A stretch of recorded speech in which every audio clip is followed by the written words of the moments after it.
Alright guys, today I'm making chicken tikka masala. It's a super yummy recipe I found online. You can get it at delish.com. And Judson and I really like it. It's flavorful and it's different. It does require quite a lot of seasonings, but these seasonings last a while if you don't make a lot of Indian style dishes, which we don't, just because we don't. Alright, so first you're going to want two nice large chicken breasts. I like to cut them thinner so they cook easier, a little more evenly, and we just like kind of that consistency. So you're going to want to cut those into kind of more easy bite-sized chunks, because you're going to want to put this on pita bread and rice, and you want it to be easy to eat. Okay, so 2 tablespoons of peanut oil for the chicken, this is the marinade.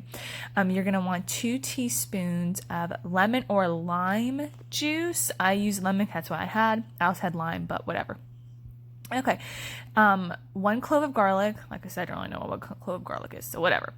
And 1 cup of Greek yogurt, plain or sour cream. I did not have Greek yogurt on me, so I used what I had. A little bit of salt, a little bit of pepper. And then we are going to go ahead and mix that together. And we're going to let it sit while we prepare the sauce and get everything else ready. I'm holding that spatula like a toddler. But whatever, I mixed it, Okay, so we're going to want to mix it together. Make sure it's all thoroughly mixed because we want to make sure everything's covered. And there you have it. So go ahead and put that to the side. You can leave it at room temperature unless it's going to take hours. And go ahead and start preparing the sauce. So first you're going to want 1 large onion.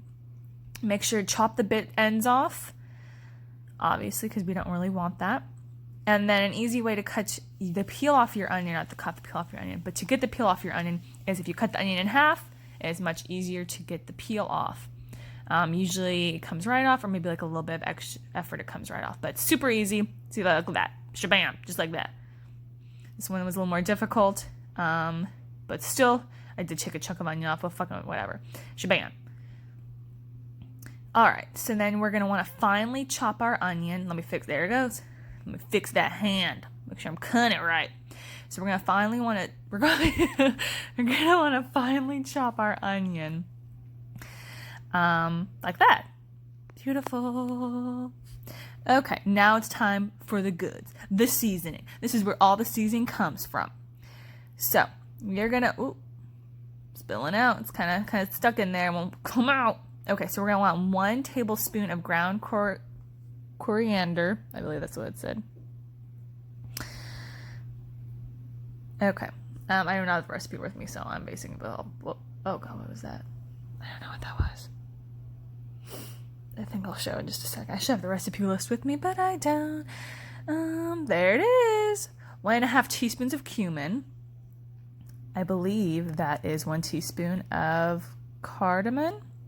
I'm not sure pronouncing it right. If I'm butchering it, I apologize. This is 1 teaspoon of nutmeg, or 1/2 teaspoon nutmeg, I'm sorry. Next is 1 teaspoon of paprika.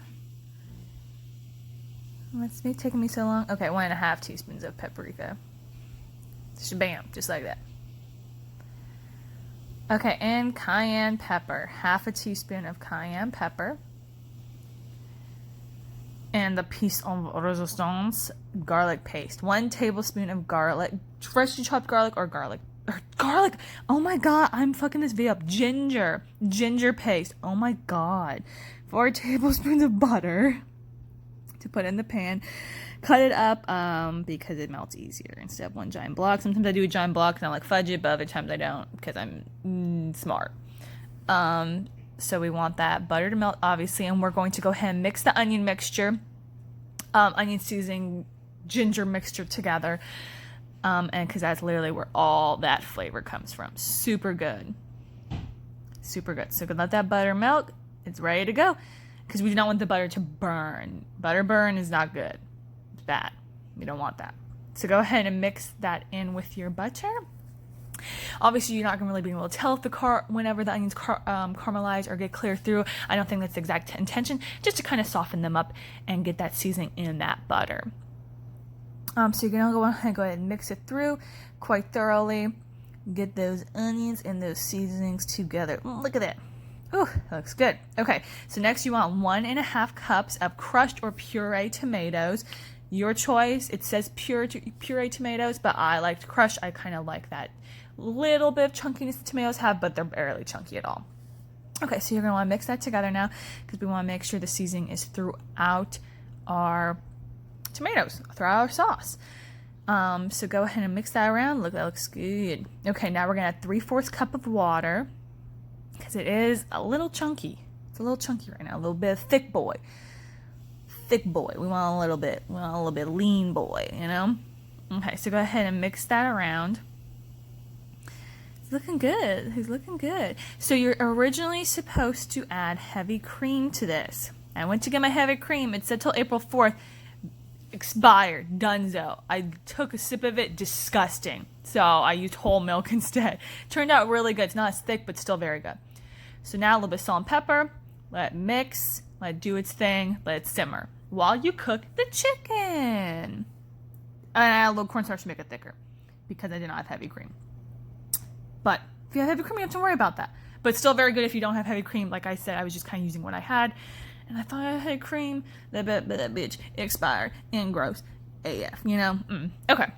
So next, make sure the pot is hot before you add your oil. I'm adding vegetable oil. Even though the chicken did have a little bit of peanut oil too, I just wanted that extra oil because I kind of like, I just like it, whatever. Okay. So go ahead and add the chicken. Make sure your pot is in a way that you can hold it because I did not do that there, here, and here I go spinning it around. Okay. So go ahead and mix your chicken. This, you don't need to mix constantly. It will cook pretty evenly.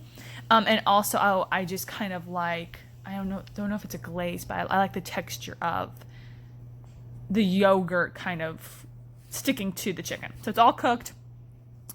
We're going to want to go ahead and put it in the sauce and let it cook a little bit because there's still that extra creaminess from the sour cream or Greek yogurt that's going to get into the sauce, make it thicker, and make it yummier. Super good. And also, sometimes I do this, my chicken's almost all the way cooked through and I add it to the sauce and just let it cook through in the sauce. That turns out also really good. That's more than likely what I did here. I just kind of gauged it. I didn't really cut any chicken and I was like, okay, if it's not done, it will definitely cook in the sauce because the sauce is very hot. So we are done, and we're going to add some fresh cilantro ideally because cilantro is so good, and I feel sorry for all you suckers out there who have that little soap gene. I feel so bad for y'all because cilantro is amazing. So yeah, we got cilantro, cut up some naan bread. I did not make this naan bread. I just got it at the store. Maybe one day I'll try making naan bread. It's super good. Thanks for watching. Hope you guys enjoy.